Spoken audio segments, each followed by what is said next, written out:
We now go live to WGSO personalities Jeff Crouere and Jack CLEGG. Hello, New Orleans. This is Jack CLEGG and Jeff Crouere. The debate is still ongoing, but we've heard quite a bit, and boy, I was really impressed. Mr. Crouere, are you around? I'm here. How are you, sir? I'm doing well. Thanks to you and our friend Jack for handling controls for us. And while the debate's still going on, we certainly want to encourage people to call in, give us their opinion. 504-556-9696 is your ticket into the program. And you can also email me. I've got the email up at jeff@wgso.com. And Jack, I was at an event with the Pelican State Pachyderm Club. There were some folks watching over at the Swamp Room, and we want to thank everyone for their hospitality. And, it was interesting. There were a few points where they were cheering, but it was not the kind of raucous crowd that you had at some of the other debates for the presidential level, because it was, I don't know, it was a different type of debate when you don't have Donald Trump involved. It's not as maybe rough and tumble. It's more, this one seemed to be more intellectual and certainly more subdued. But what are your thoughts? I've got a lot of notes here. Well, so do I. And number one, of all of the interviews and comments that Vance has put forward in his candidacy as vice presidency, I've been most impressed with tonight.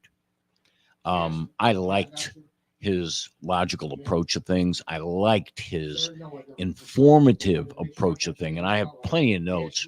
And I did a deep dive on something that he said involving abortion and the Minnesota law. And Walt said, no, that's not what the law says.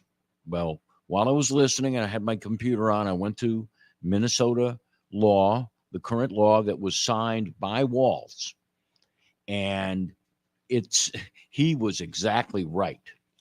The law on abortion in Minnesota, the language changed after Roe, after the Dobbs decision, that overturned Roe. And now it says, it used to say that if a fetus was born through a botched abortion, it survived. The law used to be that the doctor's duty was preserve the life and health of the born alive infant. That's what it used to say. Under the change, it was replaced with a requirement of care for the baby. Okay.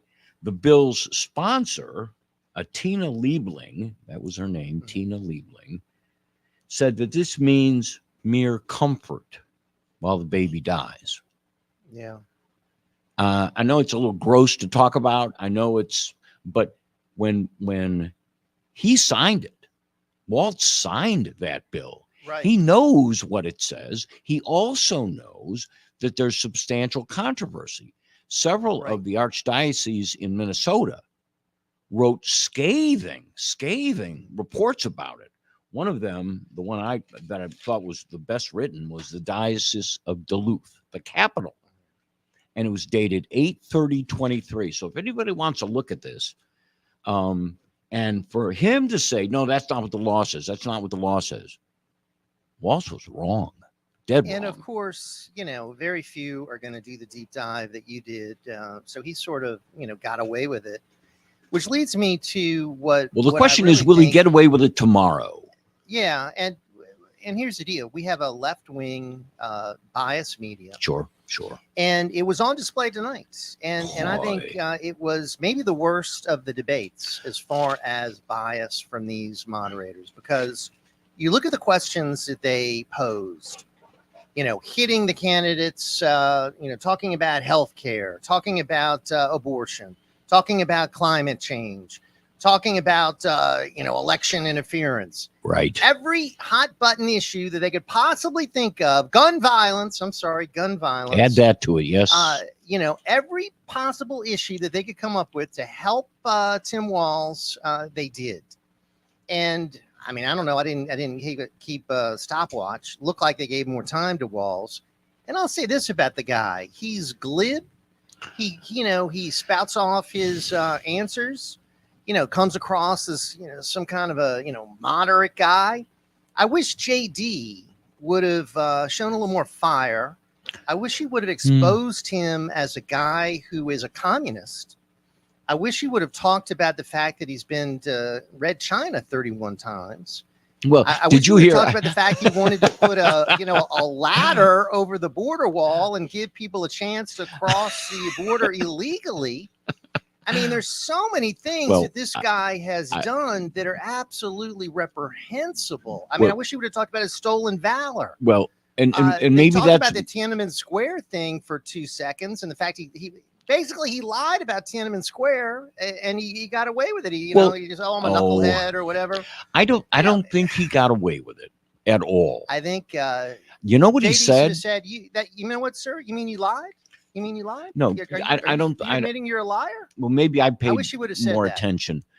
Did you? I wrote down what the first. I mean, Waltz, when he was asked about that, it was like the old Three Stooges. Hamina. Yeah. First, he couldn't speak. Then he said, "Well, I guess I'm a knucklehead." He said that. I wrote it down. It's in my notes. I'm a knucklehead. And then he tried to dance everywhere. Oh no, this was a liar. He was caught. Well, he was like the 8th grader at De La Salle High School who didn't do his homework, and suddenly he starts talking about the dog. And you know what? You don't let an 8th grader get away with it. You don't let an 8th grader get away with it. And we shouldn't have allowed him to get away with it. We could have tied it to his lies about his service. Okay, his lies about the type of weapons, his lies about his service in quote unquote war, all of that, his neglect of his unit when he just bailed on him to be a member of Congress. I agree with that. I certainly agree with that. They really didn't push him on what he did during COVID, and the fact that he led a massive crackdown on constitutional rights. The COVID. snitch line. And the fact he sent the National Guard out to shoot paintballs at people that were on their porch. I mean, he did that. Well, the guy's a communist. I mean, and you're right about all that. You're correct. I couldn't have kept my composure, Jack. I mean, I would have been losing it. I would have been raising, and probably it was best that I wasn't there because it would have been messy. And it would have been let me ask you this. A lot of yelling. Let me ask you this. I was yelling at the TV when I was watching it. Go ahead. Let me ask you this question. Since Vance has become the vice presidential candidate, have you seen marked improvement in him? I admire the fact he goes on these hostile networks, and he's so calm and takes on these questions in a calm way, and is able to refute them. And I think he's a bright guy. Yes. I just, we've got a country that is on the edge. I mean, we are fighting for our country. We could lose the country if these people get in there. I guess I wanted to see more emotion that really conveyed the stakes. The stakes are so high. And, he's like, Tim and I agree with that. And yeah, I agree with Tim. And, we have some agreement here. And, palling around like there's, all this area where they can find common ground. And I don't want any common ground with a communist. I really don't. Well, I was going to say, since when he was a senator, just a senator, I was unimpressed. I read his book, well written, smart guy. I was unimpressed. He did nothing for me.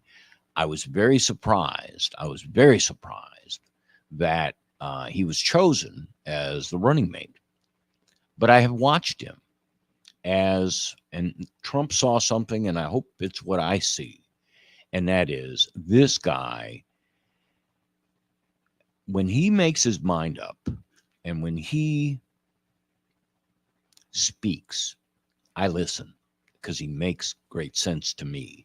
Now, I don't know what his approval rating is among women, but I think it's probably pretty good. And I don't know whether that's something that tonight was drilled into him. Look, don't make this an attack on Walz. This is all about Harris, and he did a great job of staying on message, not mentioning the things that you said. And all the things you say are true. They're true. And at some point, I'm hoping somebody says, how could you elect this guy one heartbeat away from the presidency?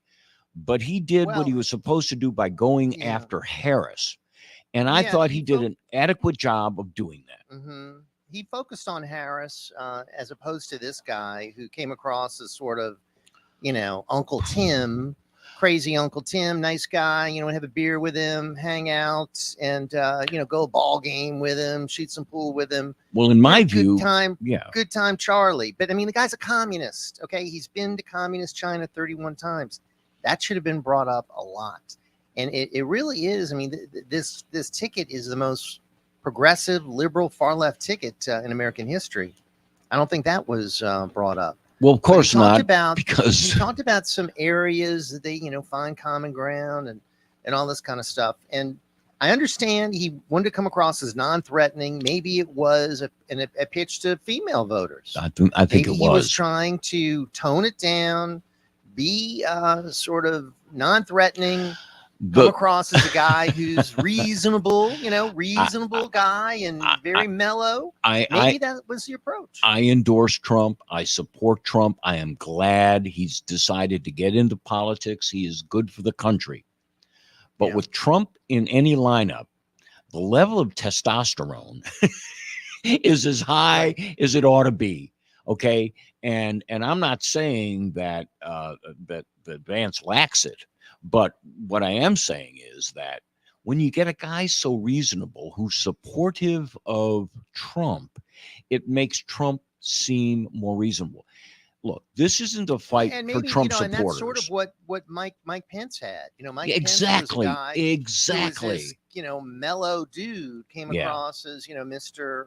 Milquetoast, and he's going to be a religious guy and very. Very right wing on issues, social issues. But then, of course, he, when we needed him, he abandoned Donald Trump. Well, he was not a very. He doesn't have much character. Turned into a Bush Republican, I guess. I guess he's like a Dick Cheney Republican now. Well, so and he's trying to save face for whatever legacy he has, and he has lost it. And when Trump is elected, Pence will be nothing but a nasty footnote. But I think Vance, another bad appointment. I'll put it on the list. And the best thing about Trump's bad appointments, they don't last. He does something about it, they get fired. That was one of the remarks he made. Jeff Sessions lasted 2 years, and that was a problem. Sure. And some of these guys lasted a long time, and of course, there was fodder for these these hack moderators who talked about, well, this person said this, this person in your administration called him this. And remember how many people laughed when Trump started talking about the deep state. Remember how many people laughed about cleaning the swamp. Right. Today, everybody sees it, even if they won't admit it. They see it. They know it. I mean, he Trump had to suffer for us. He had to suffer for us to see this.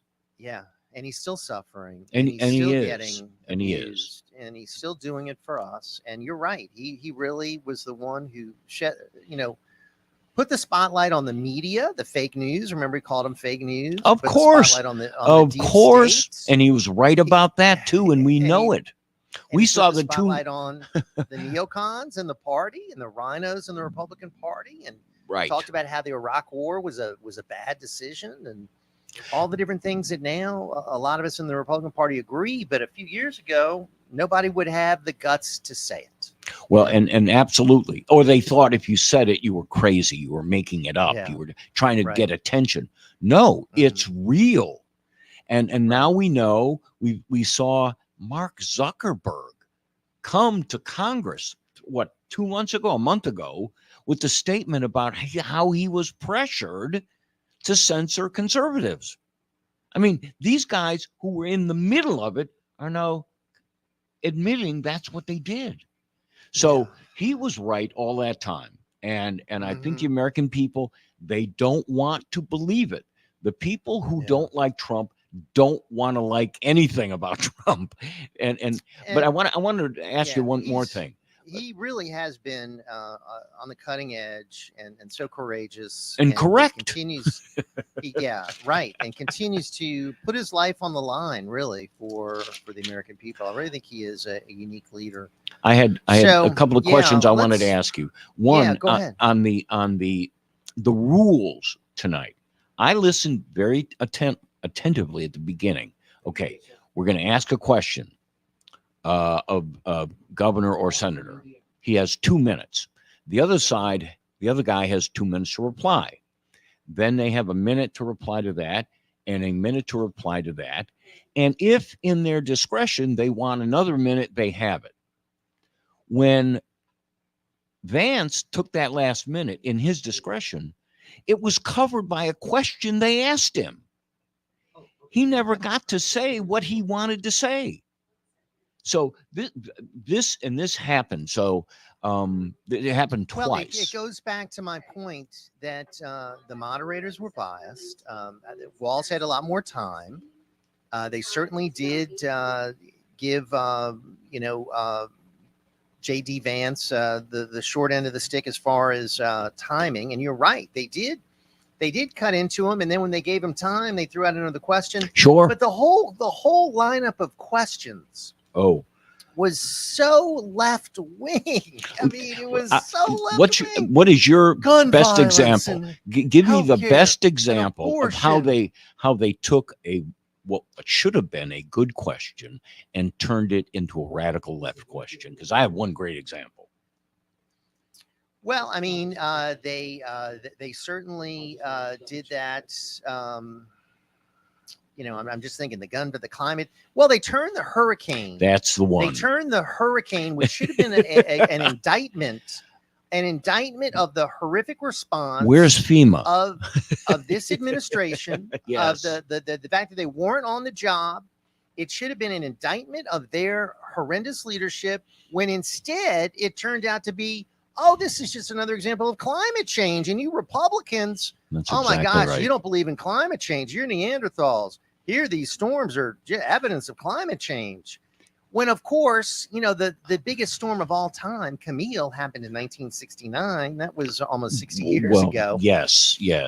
But that one, and I'm glad you because I have so many notes on that. Yeah. Prior to the debate, I had a list of the questions that I thought would be asked. And one of them was about Hurricane Helene. And what are we seeing as a result? And tying that hurricane to the strike. Right. Okay. I played a clip on my show earlier today. It was 14 seconds long, and it was Biden being asked if he was going to intervene in the negotiations. He says, no, it's collective bargaining. And then the reporter said, well, you can enforce Taft-Hartley. And he said, no, I don't believe in Taft-Hartley. Yeah. Taft-Hartley requires, for national security reasons, a president can stop a strike and force the people back to work and to go to the table and negotiate in good faith. That should have been a focus of this debate. Well, they blew off, I think, the whole Israel invasion. Oh, gosh. They didn't talk about that enough. They didn't talk about the hurricane enough. They didn't talk about the strike enough. Those are the major things that we're dealing with now. But of course, they got in climate change and abortion and healthcare and gun violence and every other left wing issue they could find to throw in there. What's really funny, what's really hilarious. I mean, this is hilarious. Okay, I have it in my notes. Hurricane Helene, okay, and then I have climate change, and I got these little demon faces around it. Those are my notes. Okay, Yeah. but then what did they talk about? Electric vehicles and what the president has done about electric vehicles. There were no electric vehicles anywhere on any of these highways. Well- Why? Because there are no charging stations. And the thing They about it is, have you heard the stories about the electric vehicles catching on fire because the salt water gets Well, in them and they that's catch on fire? On the Gulf Coast, that's exactly right. Out in North What Carolina, happens. there are no Yeah. charging stations. So Well- this great idea in Chicago, and adding Right. on to the salt water, when the temperature dropped below 20 degrees, in which it does in Chicago and in Right. Duluth, You don't you wanna can't be in an charge them. electric vehicle. You can't charge Let's them. do this. Yeah, we only have limited time. Let's squeeze in a call or two, Let's- and then let's we're do gonna. that. I want to get to all of these great folks who are on hold. You can join us, folks, at 504-556-9696. And let me bring on someone near and dear to my heart, my co-host for He Said, She Said. My wife was taking notes, watching intently. She's got a lot to say. I want to give her a chance to chime in and give her point of view on this. Ms. Mimi Cruaire, what, my dear, are your thoughts? Hello. Well, the thing that struck me, and I think I get preoccupied because I get so frustrated when they lie. And Yeah. this whole idea that you can't say, the girl Amber did not die because of her abortion. She died because she had a visceral reaction to that baby killing pill. She started hemorrhaging. She went to the hospital and they neglected her. Her family is probably going to sue them for malpractice. They ignored her. She had to come back again the next day and she was bleeding out. Mhm. So this whole thing, they lie. Then the 2025, Project 2025, one of the founding members of Heritage Foundation, he just endorsed Kamala. Why is that not mentioned? Yeah. This guy who is the head of the union, the IOLA, whatever, that dude just came out today. He makes $900,000 and he drives a Bentley. I mean, where do they get off? Like, Right. and none of this is ever brought up. And I thought they were both being so gentlemanly. Oh, and I Yeah. think you're right. What a great, I Yeah, kind of agree I with was that so idea. sick of Oh, that. and I mean, you come agree. on. Oh, it's like, no, y'all don't. Take the You guys gloves hate off. each other. Yeah. And then the other Right. thing, Vance brings up how people came to his house and they were chanting they were going to do physical harm. Trump just told a story how he called Trump and begged him to make a text Waltz, to right. go home. Waltz. and then everybody went home. Like, Right. what? And then they're like, he's calling a threat to democracy Trump. That was what that whole line of thing was. Like, really? Because he just saved your life that you would never threaten about. Yeah. So I that gets me upset. And in that regard, I kind of wasn't able to watch it as clearly as I should have been because it's Yeah. a trigger. Got you upset? I don't. Right. Well, Yeah. what kind of grade would you give the moderators, Mimi? Oh, that's a Z. That's not even an F. That's a Z. Yeah. I mean, Okay. that's Okay. like A Z? Okay. No, Z. Z for That's zero. F minus? a Z. Okay. So yeah, All right. that's what I Okay. think. And Nora O'Donnell All right. was fired. She was fired, and somehow they thought she was worthy of a vice presidential moderator. I'm debate. just thinking to myself, are Republicans ever going to get a clue? Are Republicans ever going to wise up? Are Republicans ever going to say, no, we're not going to go on these liberal networks with these liberal moderators and get Well, Trump force just fed did. all these liberal questions? But I mean, they've Trump done three did. of them. They've done CNN, ABC, and now CBS. Not one conservative network, not one conservative moderator among the six of them. Right? Agreed. Yeah, Well, but Trump just did. Well, we're in. But I mean, we for- are in a definite. We are in a definite minority in the media, and that is clear. But let me say this: I do not think this is lost on the audience. I do not think they're stupid. I think they know exactly what's going on, and they may not catch on the first time because they're not as sensitive as we are to it. But when it continues to happen, they learn and they learn. Yeah. That's why Trump right now is ahead of her in the polling. because if people see certainly- this. Yeah, I certainly hope so. Mimi, we're up against it, my dear. Thank you.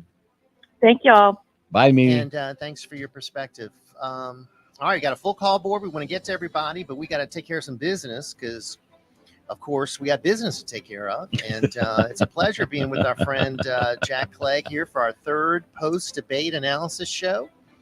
And we want to hear from you at 504-556-9696 as we examine the vice presidential debate on CBS. It just ended. Many of you got some perspectives you want to share. Love to hear from you right here on WGSO, 990 AM, WGSO.com. Let's take care of some business, get a news update. We'll be right back.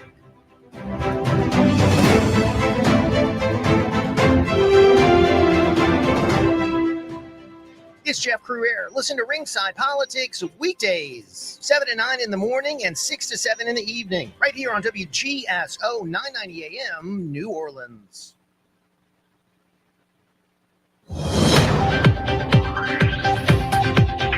Breaking news this hour from townhall.com. I am Bernie Bennett in Washington as the vice presidential debate continues. Minnesota Governor Tim Walz and Senator J.D. Vance of Ohio are deep into the only vice presidential debate scheduled ahead of the 2024 election in November. CBS News is hosting the debate at its studios in New York City, with Nora O'Donnell and Margaret Brennan serving as moderators. It's likely the last chance for both tickets to sway undecided voters in this election cycle. The candidates have taken on the economy, with Senator Vance defending former President Trump's record on job creation and health care. Governor Walz defended Vice President Harris's proposals to make housing more affordable for all Americans. The vice presidential nominees attacked the records of the candidates at the top of both tickets. I'm Bernie Bennett in Washington. Now with more news, here's Tasha Stevens. Thanks, Bernie. Iran launches a ballistic missile attack targeting Israel. The Israel Defense Forces ordered Israeli civilians to obey air raid sirens and shelter in place. No word on casualties. Former U.S. Ambassador to Israel, David Friedman, says Israel needs a wide buffer to protect its citizens on the northern border. In order for that area to become safe, there needs to be a buffer zone. The buffer zone needs to be cleared out. It can't be done any other way but by ground. I don't think Israel wants a long-term ground invasion into Lebanon, but they need to clear out at least 10 kilometers of space. Israeli Prime Minister Benjamin Netanyahu says Iran will pay for that attack. Iran launched nearly 200 missiles towards Israel in retaliation for the airstrikes in Lebanon that killed a terror group Hezbollah official. Netanyahu says Iran made a big mistake. He doesn't understand Israel's determination to retaliate against its enemies. Netanyahu also sent a warning to Lebanon, Yemen, Syria, Iran, and Gaza, saying whoever attacks us, we will attack them. More on these stories at townhall.com.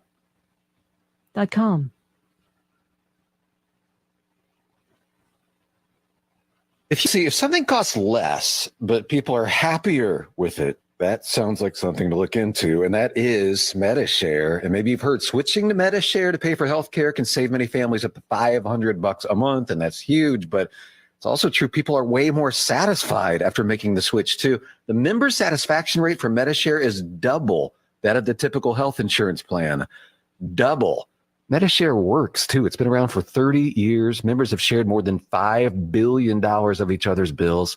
People love having telehealth and a huge nationwide PPO network. So, yeah, really, you can save a ton and like it better. Imagine being happy with how you're taking care of your health care. So if you're self-employed or part of the gig economy, or you just want a plan you're happy with, you can call right now and get a price within 2 minutes. See what you can save. This is a very, very smart use of 2 minutes. Here's the number you need. Call 844-41-BIBLE. That's 844-41-BIBLE, 844-41-BIBLE. Rescue teams are still searching for possible survivors in western North Carolina following Hurricane Helene. The death tolls now reached more than 150. Residents in the Blue Ridge Mountains have been lining up for water and food, and it hasn't been easy. I mean, I went over to the hospital. There's no running water there. They're giving out MRE meals. Their toilets are full. They're able to flush them. Giving out bottles of water, which I think we're getting low on here also. Trees on houses everywhere. Down power lines. The whole River Arts District is completely still submerged. Just devastating. Asheville resident Carrie Owenby says the damage is unbelievable, and forecasters are now keeping an eye on Tropical Storm Kirk far offshore. It's expected to become a powerful Atlantic hurricane later this week. News and analysis at townhall.com. The food crisis in Haiti continues to worsen. World Food Program Haiti spokesperson Tanya Burbeck. They are here in these very crowded, very difficult living conditions, and they've lost their ability to make money. So we see very many people who are living in sites for displaced people within the capital who are in a situation which is considered to be the most severe situation in terms of food insecurity. It's level 5, a catastrophic level of food insecurity. New report says nearly half of Haiti's population is experiencing crisis levels of hunger. Vice presidential candidate Tim Walz under fire after making false claims about traveling to Hong Kong. On multiple occasions, Walz claimed to be in Hong Kong in 1989 during the Tiananmen Square massacre. Now, a news outlet revealed he did not actually travel there until 2 months later. During tonight's debate, Walz said he misspoke. More on these stories at townhall.com. Welcome to WGSO's special coverage of the 2024 presidential debates. We now go live to WGSO personalities Jeff Crouere and Jack CLEGG. All right, we're back. Yes, sir. We're back in New Orleans, and the show is about to continue. Jeff, why don't you call in our next caller? Yeah, let's do so. Of course, we thank all of you for joining us as we're analyzing the debate, and let's get some great input. We go from the Buckeye State to the Queen City, the one and only Cash Money joining us here this evening. And Cash, good evening. Welcome. Evening, Jeff. Evening, Jack. How are you? Good. Good, sir. Thank you. Jack, let me fill you in a little background. Of course, Jeff already knows. I probably went to 12 J.D. Vance events before he got elected senator. They had almost a dozen on the ticket for Republican side, so I went to several other events other than J.D. I've had personal conversations with the man almost an hour long, 3-4 times in those 12 events. He's received my 4-page poem on treason. He knows my attitude. He knows my outlook. He knew nothing about Real America's Voice at all.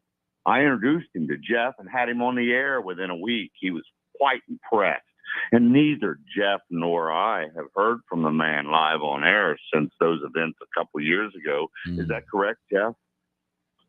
That's correct. You have. That would be correct. Yeah, right. JD ain't been involved, but he was all about using everybody until he could. I've had an issue here in the state of Ohio for 15 years that Portman swept under the carpet for 12, and JD had promised he was going to deal with me, and my phone ain't ringing back, and he's been senator 2 years. I think he's well refined and polished. I think that he educated himself with Real America's Voice, and tonight was nothing but a love fest. It might be something that a Pino Rhino double agent would do, but I don't know who the man is, and there's nothing we can do about it at this point. Trump put him in the position. Trump will be president. I'm a loyal Trumpist forever and ever. Amen. Sure. Yeah. So that's who we're going to vote for. But what we just saw tonight was nothing more than kabuki theater, a lot of jibber jabber, a lot of avoidance. The one that irritated me the worst was when Walz tried to put JD on Front Street about say the 2020 election was stolen.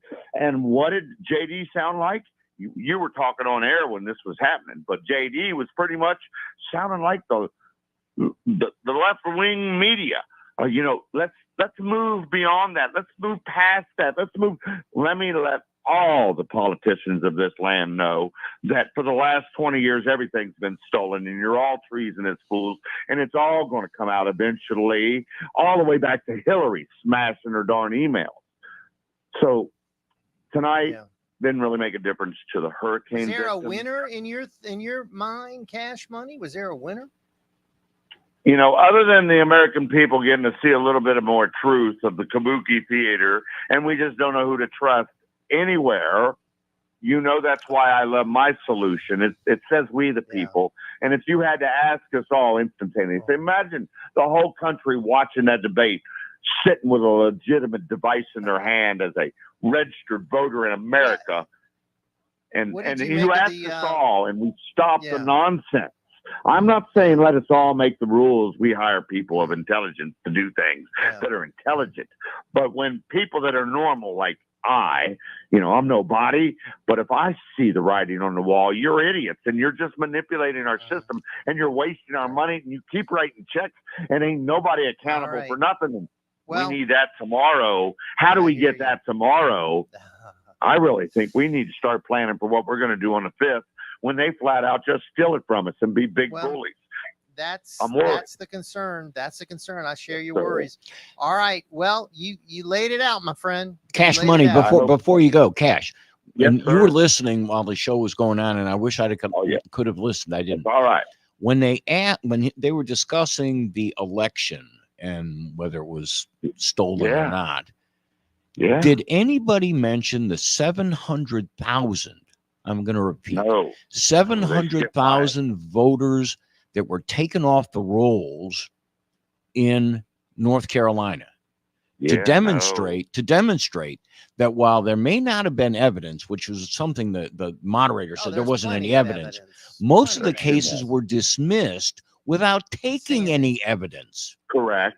Which is they were jurisdictional and on standing issues, which are totally that wasn't and so the moderators made it appear that there were trials with evidence, and there weren't. But I wondered whether that 700,000 was brought up tonight. No, basically, Walls put the question to him. JD was starting to answer. He didn't get 10 seconds into the question, and Walls is interrupting him. They didn't mute his mic. Oh, you're kidding me. And he wouldn't even let him answer. But the answer that actually came out of JD's mouth was, why can't we move past that? I don't want to talk about that. And I do. As an American citizen, I do. I got you. You know what? And I'm different as well because I believe it was stolen. And that's not what the consultants want President Trump and JD Vance to say. I want to talk about life beginning at conception, and that's not what the consultants want JD Vance and Donald Trump to say. I want to talk about January 6th being a setup, and that's not what the consultants want them to say. Let's move past all this divisive talk. I want to talk about what we, the people, actually want to talk about, and we really don't know what we want until we hook us all up and ask us. All right. Thanks, Cash Money. Thanks a lot. Cash, have a great night. You're the man. You're the man. Thank you, 504-556-9696. So you see how they manipulated it, how through the timing, through the interruptions, through the the questioning, through the open mic.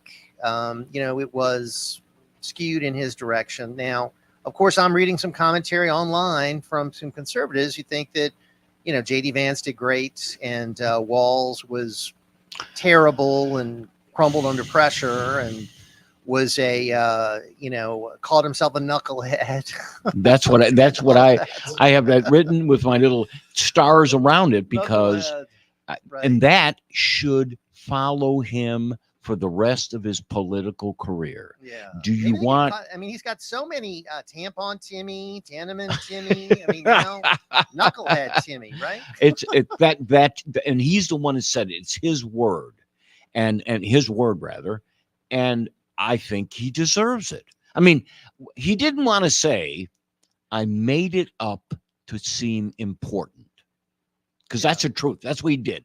It wasn't just a lie. He had to say, I was at Tiananmen Square. I was there. I am so important. I am so significant. You made it up, pal. You made it up. Well, what you could have said is he's a liar. The man lied. The man is a compulsive liar. He's a habitual liar. So, and all these different things he's lied about. That's a legitimate point. Well, among the many, you're right. Among the many lies. Remember Brian Williams, the guy who was the anchor. All the things he lied about to try to make himself more important, impressive. And that's what I think Tim Walz has done. He lied about his rank. He lied about going to war. Lied about being in Tiananmen Square. It's not just he's a liar. He's a compulsive liar. And what we can't say enough is, even if you like her, even if you're compelled to vote for the first possibly black woman president, okay, That's the vice president. This is this guy who cannot tell 4 stories without 2 of them being lies. So to me, that needs to be, somebody needs to push that narrative that, wait a minute, okay, look who they picked. Look who they chose as the vice presidential candidate. There was nobody better than this guy. Are you kidding me? I know. He lied And about his look military service. He stolen valor, and then Right. he trampled on the rights of the people in his state. Sure. And then his favorite country to visit is Red China. I mean, Well, gosh, this guy is a lunatic. The connection between the Bidens, we got one that's going to go to jail real quick if he's not pardoned, and Joe Biden. Okay, whether he is, what's really going, here's the grand irony, okay, that he tries to pardon his son, and the Republicans say you're unfit to serve. You can't pardon anybody. Anyway, let's go on to somebody else. Interesting. Yeah, it'll be interesting to see whether they kick him out prior to the election, whether they need Kamala to get that promotion. If things are looking bad, they might just kick out old Joe. Well, all right. Our good friend Rusty is checking in with us in Jefferson. Let's see what Rusty has to say about all this. How are you, sir? Welcome. Good evening. Well, I tell you what, you guys have filled me in with what I put low. I watched it, but like you, Jeff, I was disgusted with J.D. Vance, just like Cash was. There's a crisis in my mind. It's what I can see in this country of manhood. They don't know how to be passionate. I even thought Donald Trump's last debate, he was somewhat subdued because he felt like he didn't want to be his normal passionate self. Donald Trump is a very passionate man, and I thank God for that. But tonight, J.D. Vance, in my mind, was disturbingly subdued. And I wanted to say something regarding what Jack said.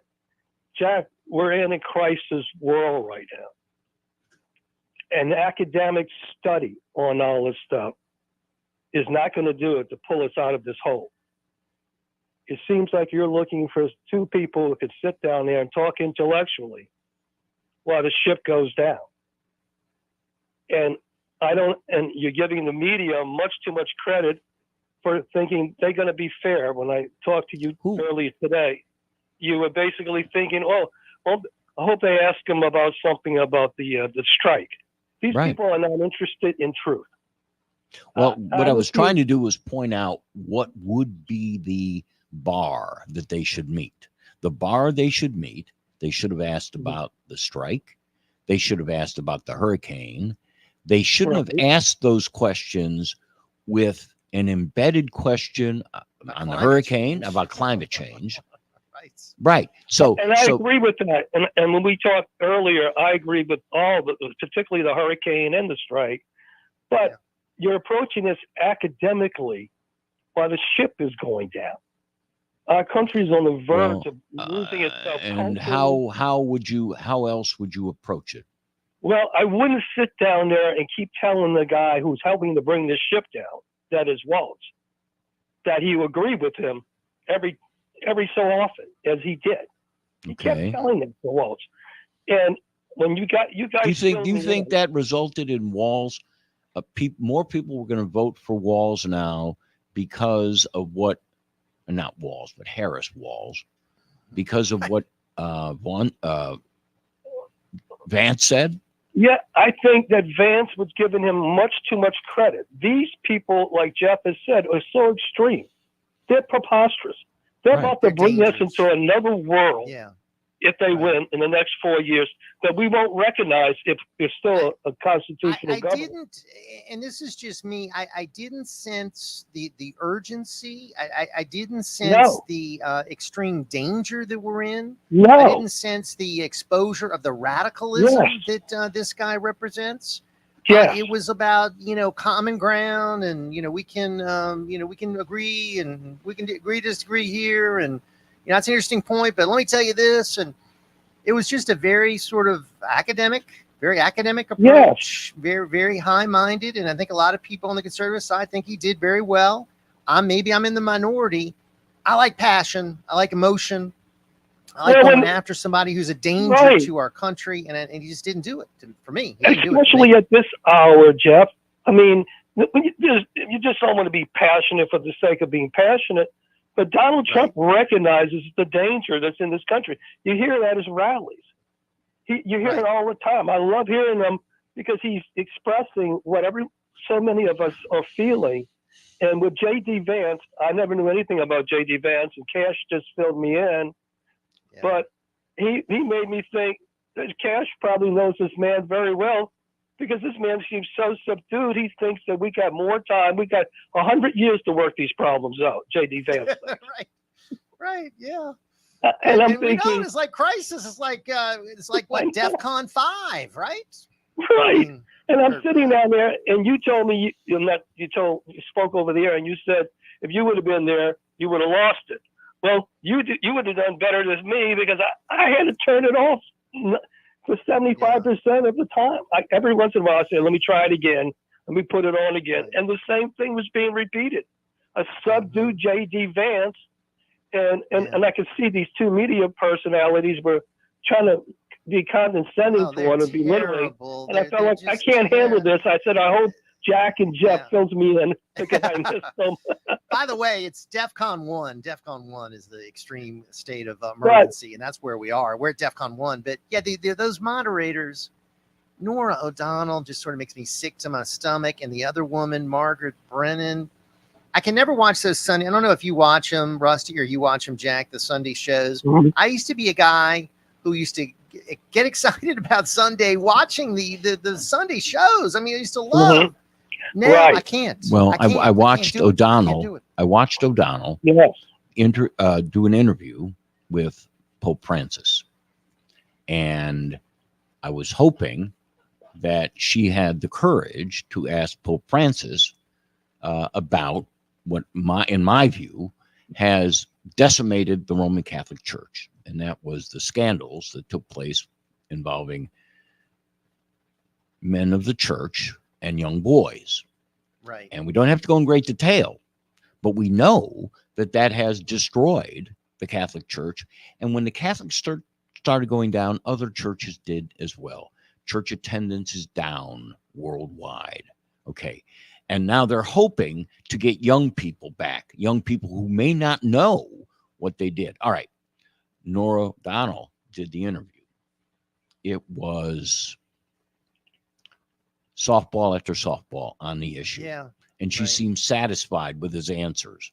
The answers were, well, human frailty being what it is, should have said, human frailty didn't mean that you had to hide these pedophiles in other parishes. Yeah. Ship them around where they could abuse other kids who didn't know and not warn them. Oh, by the way, we're sending this guy here.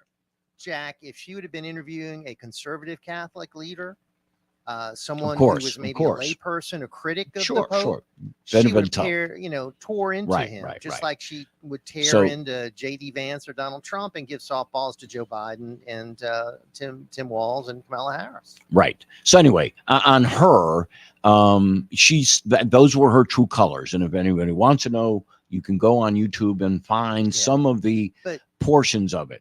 But all we don't of have Sunday morning, all the Sunday morning hosts, all the evening news hosts, they're all like that. Every one of the moderators this year, they've all been like that.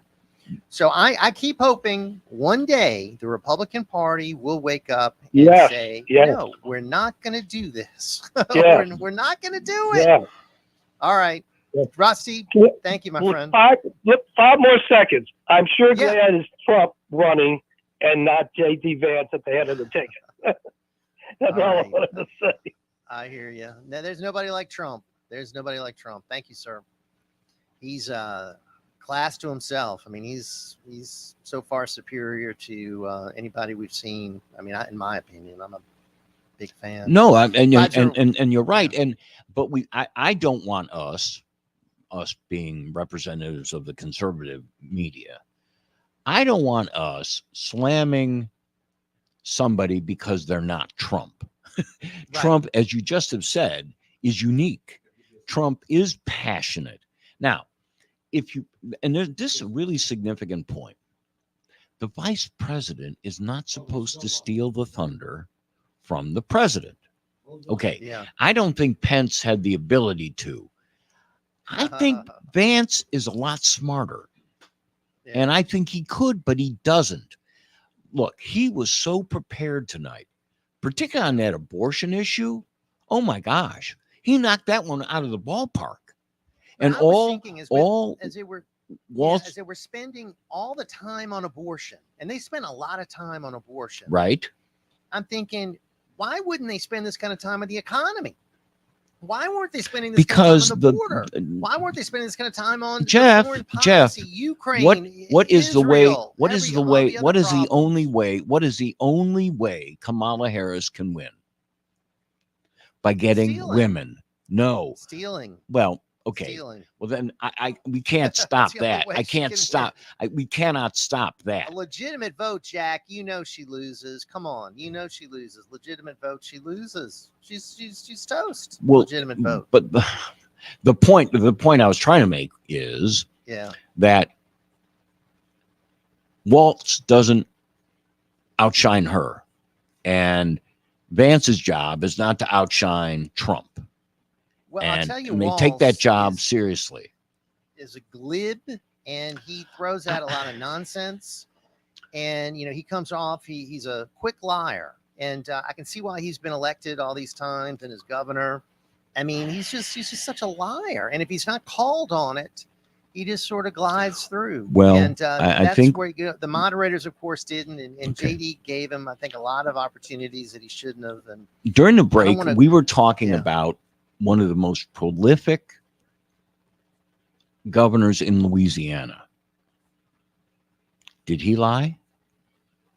Are you talking about E.E. Edwin Edwards? E.E. Are you talking about Huey Long? E.E. Are you talking about No, E.E. Earl? Edwin Edwards. Okay, did he lie? He was a champion liar. And did he speak in different voices when he went to different crowds? Yeah. When he was in Acadiana, he spoke one way. When he was in New Orleans, he spoke another way. Brilliant politician. And he Right. was a great joke teller. Right. Yeah. Right. So very glib. I don't want to put Vance yet. I don't want to put him in a box. And I was very disappointed to hear Cash Money's story about him. That sounds that's a lack of character. Vance is more. Now that you're bringing up governors, you know who JD Vance sort of reminds me? Sort of like a Bobby Jindal type. Bright guy, super smart guy. Yeah. Super smart guy. Not a lot of emotion. Sort of like Jindal, he knows his policies. He spewed him out as governor. He had his talking points. A lot of ambition. That could be, sort of like the JD Vance model, and maybe JD will have more success than Jindal because he sort of, burned, crashed and burned. Well, I'm not sold yet on the fact that Vance does not have passion. I'm not sold on that yet. I'm believing that if you were the running mate of Trump, you don't want to show passion. No, you don't want to be a mini Trump. You want Look to what be he's doing. More of an intellectual. Well, yeah, because you got people who won't vote for Trump because of the very things that you say you like in him, and people I talk to. Oh man, I wish I'd like, but Trump is such a, and then they'll go on a personal attack against him. Vance was given instructions to tone it down, be sort of I'm scholarly, sure he was. Not to be too emotional. Maybe what's the best way? What's the best way? Let me ask you, what's the best way for you to show a third person that the guy next to you is a liar? To call him a liar, or for you to be on your P's and Q's, to be academically sound, and to have that guy spout, oh, he's a liar. He's a liar. Trump's a liar. Trump's bad. No, for you to stay calm, for you to convince the audience that this guy to my left, you just listen to him. Listen to him. I think, you know, if you don't want to call him a liar, you can just say, you know, he has a very fractured relationship with the truth. You know, he's someone who's very misguided and unfortunately is incorrect on basic information. I mean, just call him out in some way to let the American people know he's trying to pull a fast one on you. All right, hang on, because we're up against it. And then when we come back, we'll get to everybody. Sure, we got a couple more calls. Let's get them after the break. Yeah, 504-556-9696 is our talk line. Jeff at WGSO.com. I'm going to check out some of our emails as well. And, of course, we're talking about the vice presidential debates, maybe the last debate in the series. We've had 2 presidential debates. We've had this one. Jack and I have been here for all of them with the post-debate analysis. Every one of them has been different. And this one was certainly different. But the one thing consistent, they've been on liberal networks with liberal moderators, all of them with liberal questioning and skewing and, of course, favoring the Democrats from the moderators. That's been consistent. All right, we'll take care of some business. We'll be right back.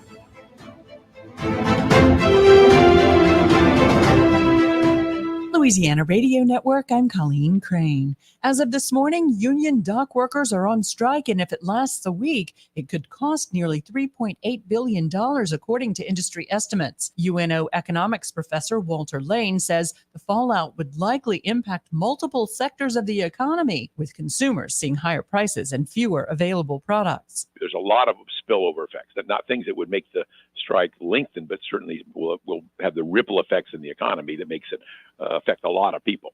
Beginning today in Louisiana, a person could face a $5,000 fine or up to 5 years in prison for possessing mifepristone and misoprostol without a prescription. Opponents of the new law have expressed concern this will negatively impact the health care of pregnant women, but Attorney General Liz Murrill says this is fear-mongering from the pro-abortion activists. The fact is that nothing in Louisiana law stands in the way of doctors providing care that stabilizes and treats emergency conditions for women. LRN.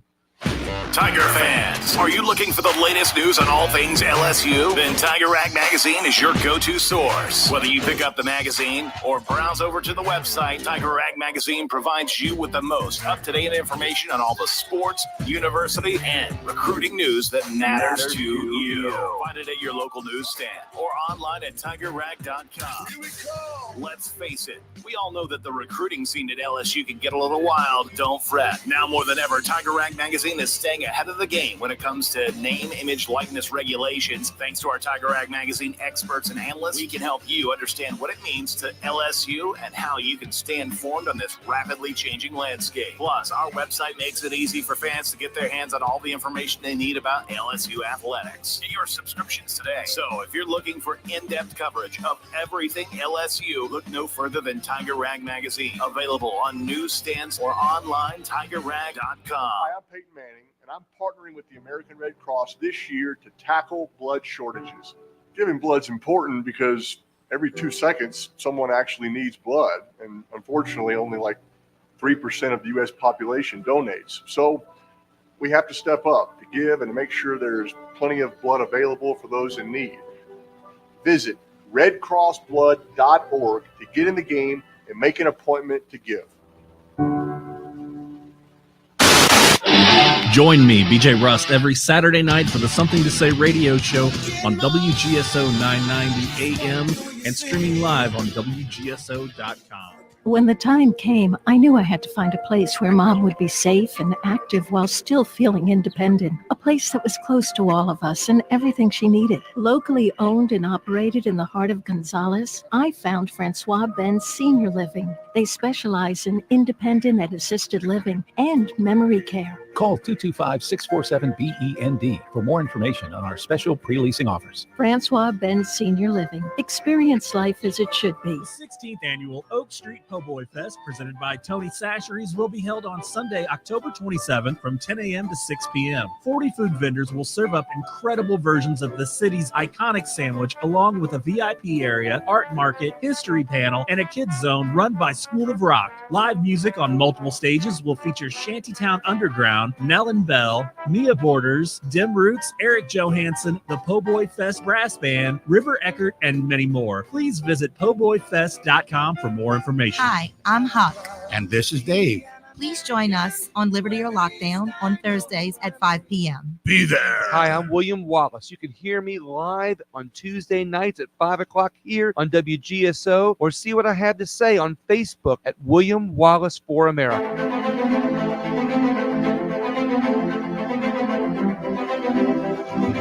All right, New Orleans, we're back with the wonderful analysis and the open talk about J.D. Vance and Governor Walz of Minnesota, Senator Tampon Timmy. Tampon, the knucklehead in charge. Okay. Let's go to some calls. I saw this next gentleman at the Pachyderm Club event, and he was there taking notes.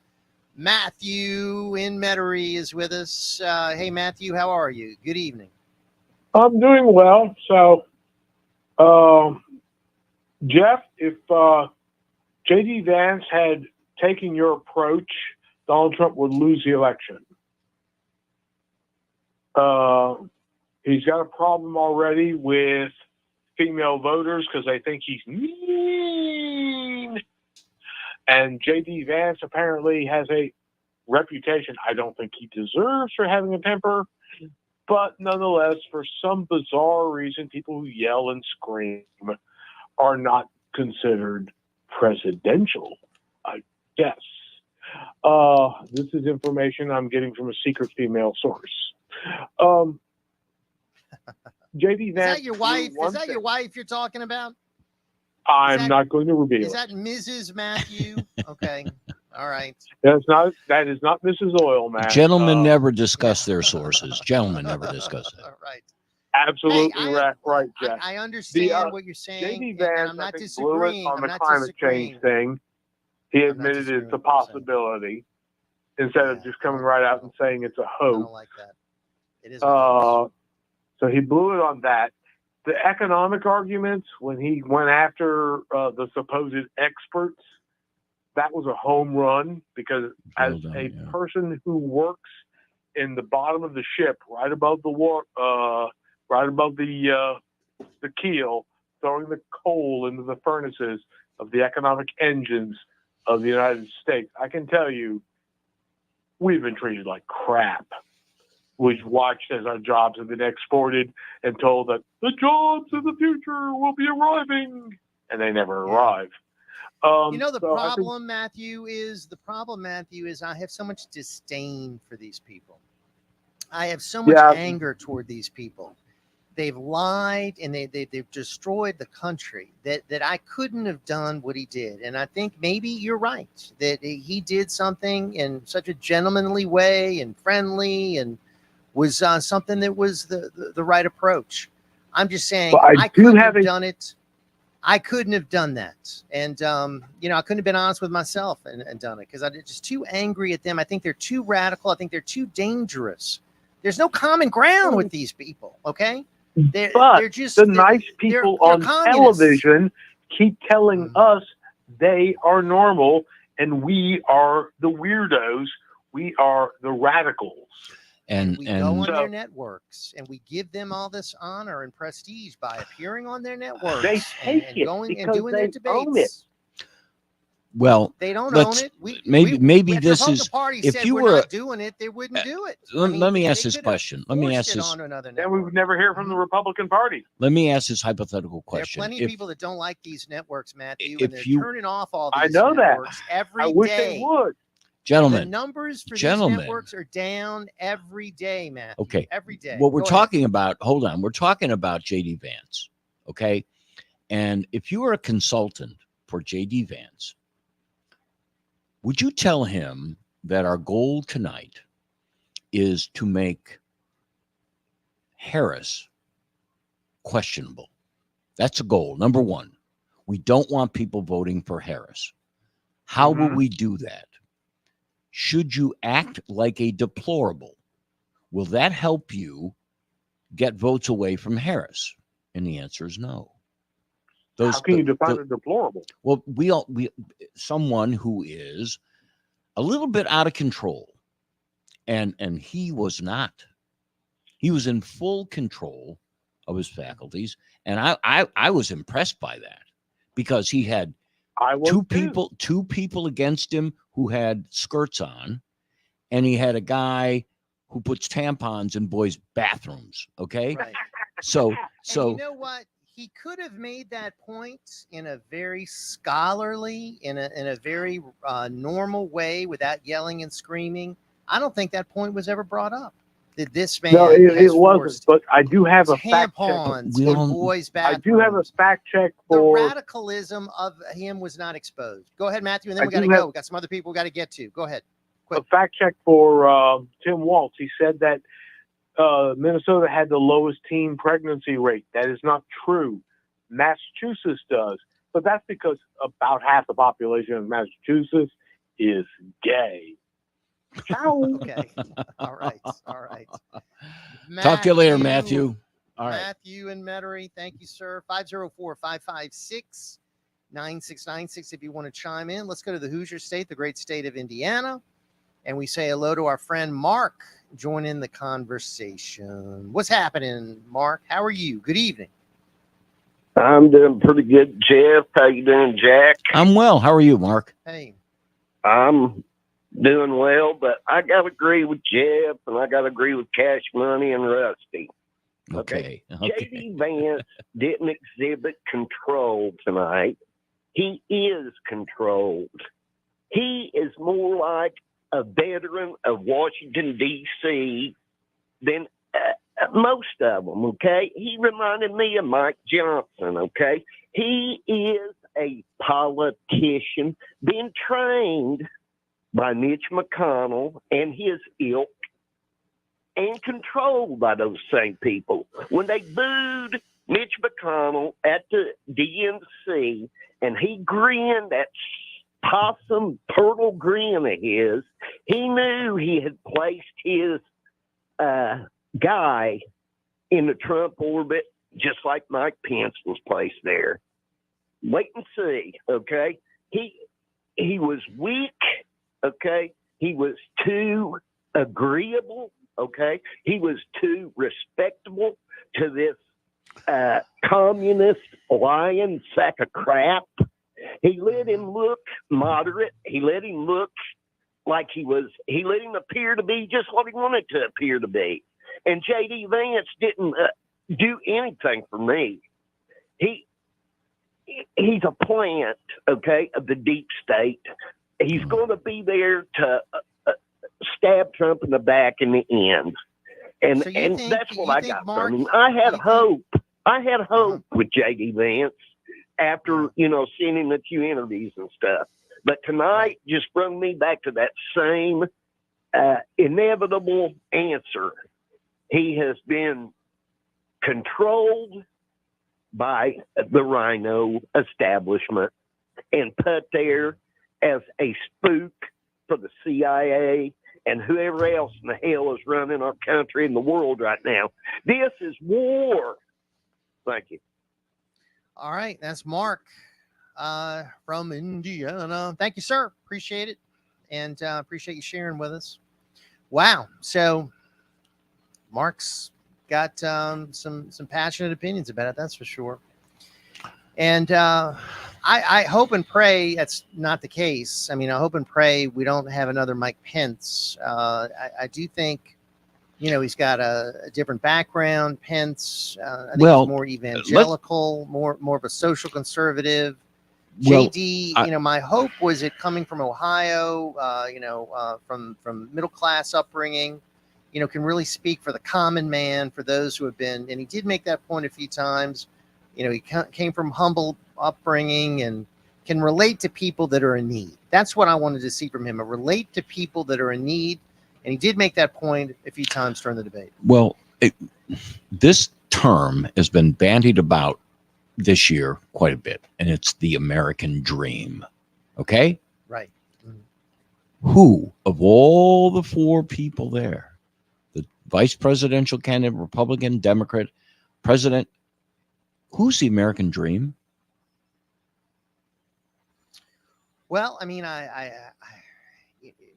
you take out Joe Biden, obviously. Well, he's gone. No, I'm talking about Harris, Trump, Walls, and Vance. Who is the American dream. Well, I mean, I think you can make the case for Donald Trump and J.D. Vance. Donald Trump came from wealth. Come on. Donald Trump came. We all know he came from wealth.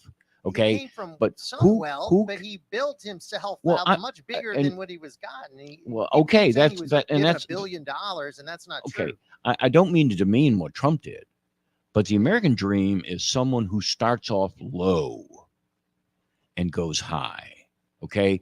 Trump, being the son of somebody who's a millionaire, doesn't start off low. Okay. And I'm not taking away anything that Trump did. But have you ever read Vance's book? I did. And I mean, saw the movie. That's just amazing. And to go not only to college, he didn't even mention Yale Law School. You can't be average to get into Yale Law School. You don't want to mention Yale. He was in the military. He served his country proudly. And then he ran for Senate and won. I mean, That's an amazing story. It is an amazing story. And it's he's got young children. He's a family man. And it's an amazing story. It is a terrific story. And that's the kind of guy that I think we should support. Right. And the fact that he's not Trump is not unusual, because there's nobody like Trump, and we've all said that. Right. So, and that's why Trump has thousands of people waiting in line to see him in a rally, and that's why he's the popular person that he is. So the question is he going to be a loyal soldier? Is he going to turn his back on Trump? Why would anyone think that? Well, I mean, that's what our friend just thought. I know, and I have to disagree, with all due respect, that the fact that somebody doesn't attack someone the way you would, or he would, rather, the caller, doesn't mean that they're a CIA plant. It's just, come on. But I think about it, his personality is such that he's like an intellectual, and he's just not that type of person. That's just not who he is. But hey, let's squeeze in a few more here. Sure. 504-556-9696. Our good friend, Mrs. Snowball, is with us. How are you, my dear? Oh, I'm fine. I hope you haven't said this, but I left a little early, and I had to rush inside, and anyway, and I couldn't get through. The line dumps you sometimes. Anyway, I'll talk to you about that another time. Let me just real quickly, I mean, I can't even read my own notes, which sounds like a personal problem to me, but anyway, I can't. I would like to just say this much. I wish that J.D. Vance had said, for all you people who trust government so much, I want you to know this. If you're a victim of Hurricane Helen or whatever it is, don't hold your breath, because they ain't coming. There's no government help. These people, it's going to get nasty. They have no food. They have no water. They have nothing. You're right. The government isn't coming to help them. And worse, this jackass, pardon me, Biden sends $2 billion to Ukraine. This is just right up in the face of Americans. $8 billion, Ms. Snowball. $8 billion. Okay, thank you for correcting me. Oh my God. What's a few billion here and there? Well, let me ask this, and I totally agree with the conclusion, and my premonition is, you're right. Nothing is going to come, and if it does come, it's way too late. Oh no, it's not coming. Okay, so why do you think that's happening? Is it on purpose, or is it rank incompetence?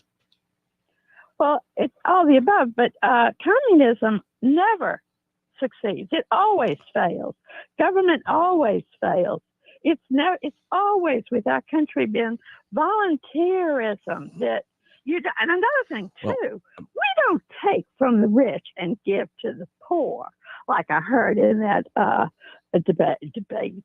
But anyway, we just don't do that in a non-communist country. That's a communist attitude. Well, I was just wondering if perhaps this is just plain old vindictiveness because of one thing. Many states are looking at their registration rolls before the upcoming election. North Carolina is one of them. What did they do? Everything's foggy in North Carolina. It's not going to No. do anybody any good. No, They can fudge a lot. They knocked out 700,000. Yeah. 700,000. Yeah. That's 7% of the total Democrats in the state. They knocked them out. They're gone. They can't vote. And I hope I hope that's not going to be overturned in court or anything. It won't be. Democrats challenge it everything. won't be. It won't be. And but you know what? so was this a vindictive? And I think it could have been. I mean, Let me just say one other little thing real quick. Not to undermine Jeff. Got a great program this morning, by the way, Jeff. But anyway, when they said, what is this all about? What's the real bottom line? J.D. Vance should have said, the bottom line is control, real slavery versus freedom. Freedom of religion, freedom to speak your mind, freedom to be creative and to solve problems. It creates attitudes of we can do it, we can succeed, but not control and communism. It always fails.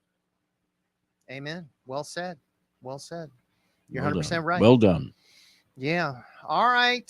Good to see you Thank tonight, you. Mrs. Snowball. Okay, Thank you for your call and appreciate your input. 504-556-9669. It's getting all kinds of different views, and we appreciate all the diverse, opinions. Our good friend, our WGSO colleague, John Swisher calling in, the Flamin' Conservative. What you got on your mind, Flamin' Conservative? Good evening. Welcome. Good evening, King Jeff. Good evening, King Jack. How are you tonight? I just heard Snowball talking about the Ukraine just got another several billions of dollars, and our people in North Carolina and Florida, and they can't get any help from the Biden administration. You know why? Because the Ukraine is sending some money back to Biden. You might be right. It's called graft and corrupt grifting. You might be right. I just have to tell you all both. I saw a video of Monte Carlo, and they showed the streets of Monte Carlo, and car after car, expensive sports car in Monte Carlo, driving around, Ukrainian license plates. They're all over. And then you get to thinking, well, who's getting all this money? And how are they affording these $1 million sports cars? And then you look at all the billions that are going there, and we've got no accounting. I think they're called pension vehicles, aren't they? Yeah. Yeah. Yeah. And something else too. Y'all's mentioning these on both the uniparty on both sides of the aisle that are for wars and all that. We have George Bush Jr. put us in a useless war and killed a lot of Americans and maimed a lot of Americans for no reason at all.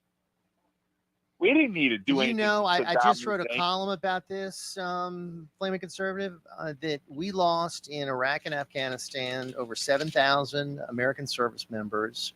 And then when they returned, 31,000 died of suicide from their experiences there. Who knows how many are mentally and physically impaired because of what happened there.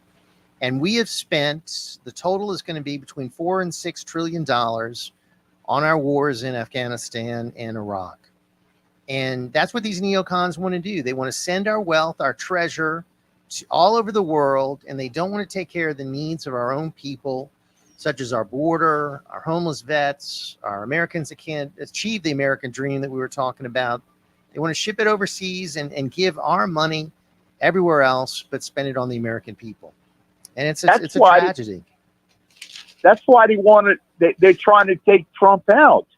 All these sham convictions and all this, because when he gets back in, the gravy train is going to be derailed. And that's what they're afraid of. And you're going to see a lot of people going to prison, especially if Judge Janine becomes Attorney General. Watch out. And let me tell you something. He could do a lot worse than her, that's for sure. Mm-hmm. The mayor of New York City just got indicted. You got P. Diddy, Puff Daddy, Sean Combs. Personally, I think he should be arrested for screwing up a Led Zeppelin song, Kashmir, too. Well, you know what's really interesting about the Adams indictment, and I talked about this on a show Thursday, I think it was. Adams was the first one of the city mayors that came out against an open border, an open southern border, and he was public about it. And then suddenly, all of his administrators are investigated. Suddenly, and for things that happened 10 and 12 years ago. Adams, I wonder if Trump can turn Adams and get him to support him. I've heard Adams speak, and he is pretty hardcore left. I mean, he's been very critical of Trump now. I mean, maybe after all of this. I mean, he's seeing what Trump went through. He's seeing what Trump went through. That's right. And he did say the other day that what happened was because he had come out against the illegal immigration that had been dumped into his city. Of course it did. He was being targeted because of that. So he did say that. So maybe he will, maybe he will come out for Trump, or at least I like to see say something positive about him. Speaking of New York, I like to see them go after Andrew Cuomo for killing all these senior citizens, nursing home patients. Right. Well, that's a whole nother tragedy. And of course, I remember in the beginning of COVID, let's go back to the beginning of COVID, the media was just talking about how great Andrew Cuomo was. They loved his news conferences. They loved his leadership. And only later did we find out, what was really going on there. And then they got rid of him. Of course, they created a scandal and they pushed him out. You've heard of Janice Dean, the weather lady from Fox, right? Right. She had the relatives, the in-laws who died. Right. Yeah. And she's on a public mission to take down Andrew Cuomo. Right. Well, and I don't think she's wrong. What he did, what he did to those people in the nursing homes is unforgivable.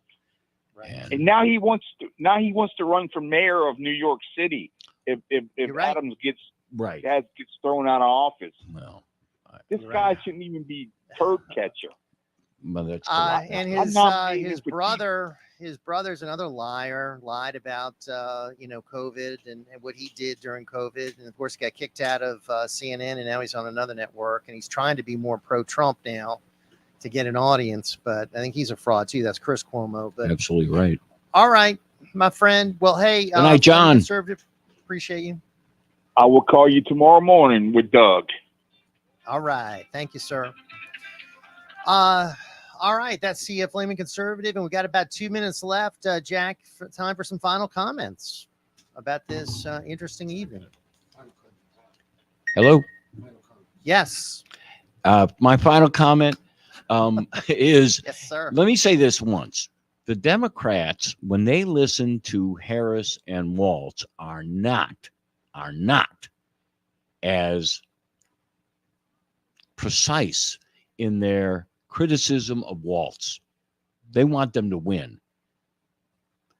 I think we need to back off a little bit on J.D. Vance. He's our guy. He has to be our guy. No matter what, if he's not Trump, he's not Trump, but he has to be our guy. Just think. What you're saying, negative things about him, when Trump runs and wins, who's our next president after Trump? Well, I don't think it has to be J.D. Vance. It could be, and I think I want to give J.D. Vance a chance. And, well, I think we should. And I think you have lot of people that are going to be interested in running. You're going to have Ted Cruz probably want to run. You're going to have Marco Rubio going to probably want to run. Well, you're going to have a lot of people. And all of that is 4 years in the future. I think we have to get him elected. I don't think we have to give Democrats an excuse to quote us. All I'm saying is this. I was upset with the whole way this thing was handled with the moderators.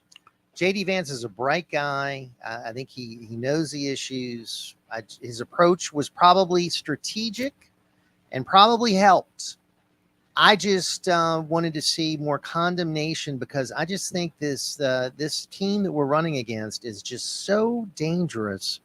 I just don't think that can be said enough. How radical and how out of the mainstream they are. And I don't think we can just break bread with those people and say, hey, we got common ground and, walk away friends. I mean, we're fighting for our country here. So Enjoyed it, I see it in Jeff. pretty stark terms. All right, my friend. As always, we appreciate you. Jack Clegg, the All right, incredible we'll talk Jack later. Clegg. All right. All right. And we thank Jack in the studio and all the great work he did and all of you for calling in. And it was a pleasure.